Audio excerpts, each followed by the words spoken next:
Magandang buhay!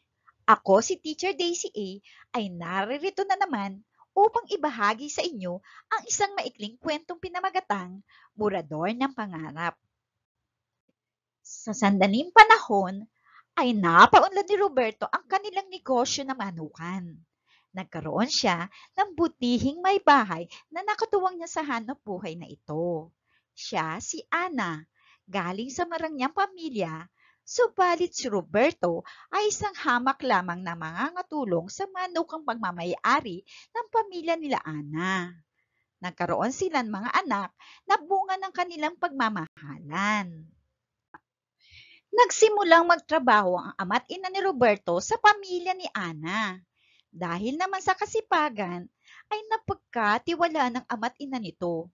Ngunit, dumating ang isang araw na nalugi ang negosyo ng pamilya nila Ana.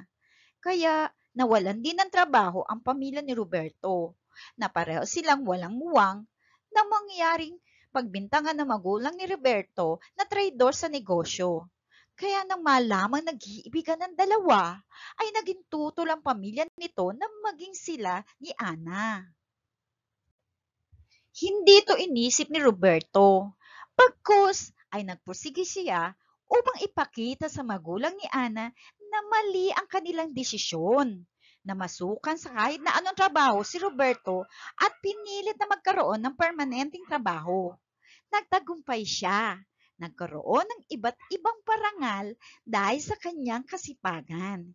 Hindi naglaon ay nagtayo ng sariling negosyo si Roberto. Sinimulan niyang iguhit ang kanilang pangarap ni Ana sa isang papel. Pinagsikapan nilang itayo ang mga nakaguhit sa isang papel upang maging isang ganap na marka ng isang matagumpay na tao, ang kanilang bahay. Nagtrabaho siya simula umaga hanggang gabi. Hindi makikita ang kapaguran sa kanyang mukha, maging sa kanyang katawan. Masaya niyang ginagawa ang lahat upang magtagumpay. Hindi naglaon ay nagtagumpay nga siya. Habang masaya nakikipaglaro si Roberto sa kanyang anak, ay bigla itong napahiga at nawala na sa ulirat. Isinugod sa ospital si Roberto. Sinabi ng kanyang doktor na matagal na raw siyang mayroong kanser. Ayaw itong ipasabi sa kanyang asawa at ang tanging mithi niya lamang ay maganap ang kanilang pangarap na mawala na ang pamamaliit ng pamilya ni Ana sa pamilya ni Roberto. Namatay ang padre di pamilya, subalit naitayo ang bunga ng kanyang pagsisikap. Sa buhay ng tao, hindi masama ang bumuo ng isang pangarap at abutin ito.